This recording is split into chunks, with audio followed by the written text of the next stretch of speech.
You are all expurgated. That the students of Eastside High have passed the minimum basic skill test. In the 60s, Eastside High School is one of the most successful schools in Paterson, New Jersey. Joe is a teacher at the school, and his students adore him because he teaches important lessons with kindness and also uses fun competitions to keep them engaged. One morning, his class is interrupted by fellow teacher Frank, who tells him they're holding a meeting of the union executive board without inviting him. Furious, Joe storms into the meeting and yells at everyone for not supporting his reform ideas and for always giving up whenever the local government tells them to stay quiet. Tired of Joe's behavior, the board decides to transfer him to another school. 20 years later, Eastside High has fallen apart so badly that people now call it a cauldron of violence. The building itself looks old and damaged, and the students no longer understand what good behavior is. Bullying and violence happen in every hallway. They don't listen to the teachers and even attack them if they try to stop fights. Drugs and weapons are passed around like candy. Most students can't pass the basic skills test, and this becomes a major problem for Mayor Botman, who is afraid of losing the school to state control, something that could cost him the election. Frank, now the school superintendent, and Mr. Rosenberg, the school board attorney, come to the only logical solution. They must bring Joe back. Mayor Botman doesn't like the idea, but he agrees to it because he has no other choice. Frank and Rosenberg go to visit Joe and offer him the position of principal at Eastside. Joe turns them down, saying he knows the mayor doesn't care about the students. He only wants to save his career. But Frank convinces Joe to reconsider. He tells him that all his crazy Joe speeches haven't made a real difference, and he shouldn't go to his grave without doing something that matters. The next day, Joe arrives at Eastside High as the new principal. He gathers the teachers and immediately shows his strict leadership style, saying he is the only one allowed to speak during his meetings. He asks for a list of every student involved in criminal activity and tells the custodian to clean the graffiti off the walls. Students in detention will help him do it. Mr. Darnell, the English teacher, is demoted to assistant football coach. Joe also announces that security guards will patrol the hallways to help stop the violence. Every teacher must now focus on preparing the students for the upcoming standardized test. The school needs at least a 75% passing rate, but last time they scored below 40%. Next, Joe calls a school assembly. He brings all the troublemakers from the list up onto the stage. As he walks toward the stage, he bumps into a student named Kenesha, who is happy to see him because he used to be her elementary school principal. Joe gets on stage and asks for silence, but no one listens. The troublemakers laugh when he tells them to sing the school song. Seeing that they are hopeless, Joe makes a bold decision. He expels all of them. He tells the rest of the students that from now on, nobody will bother them again. Security escorts the troublemakers out of the building. This action shocks everyone and helps calm the rest of the students, especially after Joe warns them that if they don't start studying, they could be next. That afternoon, Joe holds a meeting with the parents. Liana, the mother of one of the expelled kids, is furious and speaks out. Many other parents support her, but Joe doesn't back down. He gives a powerful speech, saying that a few bad apples can spoil the whole bunch. He explains that he expelled 300 students to save 2,700 and that he made a promise to God that he would save this school. His speech wins over most of the parents, except Liana, who remains angry. The next day, Joe arrives at the school and finds a student waiting for him. Sam's, one of the expelled students, tells Joe he made a mistake and that he didn't do anything wrong. Joe knows he's lying and takes him up to the roof. There, Joe calls Sam's a coward for not telling his parents he was expelled. He tells him that using drugs will kill him, and if he really wants to die, he might as well jump. Sam's obviously refuses and promises he'll do better, and Joe agrees to give him a second chance, but warns that if he messes up again, he'll be out for good. During lunch, Joe walks from table to table, listening to what the students have to say and offering advice.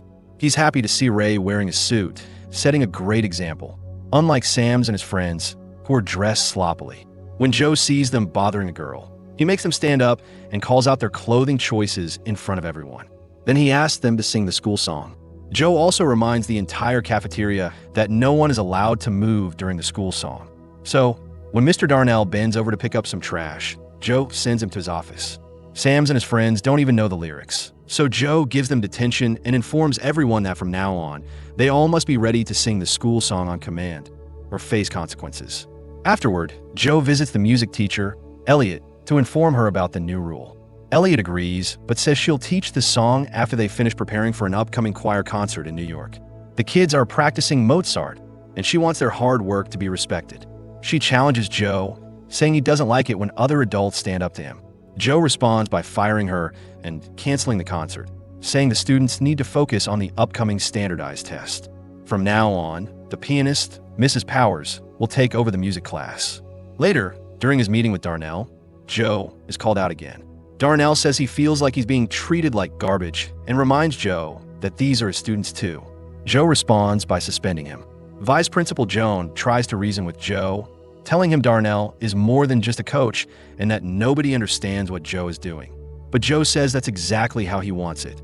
The day of the practice test arrives, and all the students do their best while the teachers supervise them closely. Joe doesn't want to wait for the results, so he sends Joan to the school board to collect the letter directly. One morning, while a student is giving a special presentation to the local press, chaos breaks out in the cafeteria. One of the expelled boys has returned and is attacking Ray, and he has a knife. Joe catches him quickly and wonders how he got in. Security tells him someone must have let him in from inside the school. Joe then decides that all school doors will be locked and chained. Sometime later, Joe finds Kenesha feeling down. She's a smart girl, but her grades have dropped since she lost her place to live. Her mother no longer wants her. Wanting to help, Joe brings Joan with him to visit Kenesha's mother. The mother explains that she had Kenesha when she was a teenager and had to give up her dreams to work. Now, she's trying to stay clean, but it's hard and makes her feel hopeless. That's why she thought it would be better to send Kenesha to child services. But she never stopped loving her daughter. Joe promises to help the mother find a better job and a nicer place to live, as long as she takes Kenesha back and supports her education. News of the chained doors reaches the newspapers, and Liana seizes the opportunity to file a complaint with the school board. Frank scolds Joe for going too far. He tells Joe that Liana is gathering support to remove him and that the fire chief is now on her side. Frank warns Joe that he's pushing everyone away, just like he did with his wife. Frank demands that Joe write apology letters to Elliot and Darnell, saying that if he wants respect as a leader, he needs to start by respecting others in authority too. Darnell is reinstated, but the problems don't stop there. The fire chief arrives at the school with reporters. Joe confronts him and threatens him with a bat, forcing him to leave. Joan once again expresses concern about Joe's behavior, but, as usual, he ignores her. The next time he sees Ray is when the boy comes to say goodbye. He's leaving the school for good. Later, Joe catches Sam's and his friends messing around in the bathroom. He makes them sing the school song and is surprised to hear a beautiful version sung like a church choir. The boys admit that Mrs. Powers taught them this version. Joe goes to see her, congratulates her, and asks her to teach everyone this version from now on. When the practice test results arrive, Joe is disappointed to see the students only scored 33%. He gathers all the teachers in the gym and blames their inefficiency for the poor results. He tells them they need to work harder. Joe announces a new tutoring program and a Saturday remedial reading course. One teacher points out that it will be hard to get the kids to come to school on weekends. Joe's solution is to go door to door. They'll visit every student's house, talk to their parents, and try to get them involved. If some parents don't know how to read, they're invited to come and learn too. In the following weeks, teachers and students work hard to prepare for the test, and Joe stays as involved with the students as he can. But for Liana, this still isn't enough. She, along with the fire chief, goes directly to talk with Mayor Botman. Frank and Rosenberg try to defend Joe, but Botman kicks them out of the meeting. He then makes a deal with Liana. In exchange for her support in his campaign, he'll fire Joe. Later, in the bathroom, Botman tells the fire chief they'll arrest Joe for the illegal chains after the test, unaware that Rosenberg is hiding in one of the stalls and hears everything. Rosenberg tells Frank, and they both rush to warn Joe. Joe quickly comes up with a plan. When the security guards see the fire chief approaching, they'll call Code 10 on their walkie-talkies so the teachers can temporarily remove the chains. Later, Joan tries to talk to Joe about the progress of the reading program, but he tells her he's too busy and that as vice principal, she should be able to handle things without always needing him. At the end of the day, Joan asks Joe for a transfer. She tells him how frustrating it is to work with him and calls him an egotistical windbag who bullies people who can't fight back. She says that half the staff feels the same way. Many of them just haven't left yet because they care about the kids. But Joan has had enough of his lack of respect and support for the teachers. so she wants to leave. The next day, before assembly, Joe gives Joan her transfer papers. Then he gives the students a speech about the bad reputation the school has in town, encouraging them to prove they aren't savages. He also thanks the teachers for their hard work, giving Joan special credit.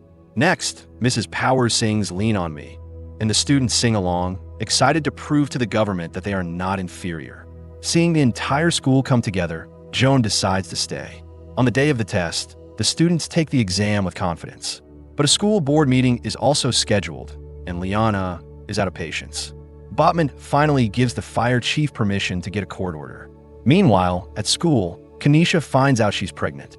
Her boyfriend doesn't believe he's the father, even though Kanisha swears he's the only boy she's been with. Joe offers his support and promises they'll find other options together. But their conversation is interrupted when a guard announces that the fire chief has arrived, along with Liana and the press. Joe calls Code 10 to have the chains removed, but the fire chief is prepared and plays a recording of the code call. Joe is arrested for violating the fire code, and Joan is left in charge. That night, the school board holds a meeting. Frank tries to defend Joe's work, but Liana points out that the school only scored 33% on the practice test, meaning Joe actually failed. The meeting is suddenly interrupted when all the students show up, demanding that Joe be released. Botman knows it would look terrible to fire someone with so much support, so he talks to Joe and asks him to tell the students to go home. Joe refuses. Then Botman warns him that the police are waiting outside. If the students start a riot, it could turn violent. Joe agrees to speak to the students, not because he thinks they're wrong, but because he wants to keep them safe. When he comes outside, Liana is already trying to talk to the crowd, but the students just insult her and remind her of everything Joe has done for the school. Joe is touched when he hears the students call him a father figure, but he's still worried about the police. He steps forward and reminds them all to respect the law. Suddenly, Joan arrives with great news. She has the results of the test. The school has passed. Everyone celebrates. Joe turns to Botman and tells him that he and the state can go to hell. Joe gets to keep his job, and the students end the night singing the school song. When it's time for the seniors to graduate, Joe personally hands out the diplomas, giving each student kind and thoughtful words meant just for them.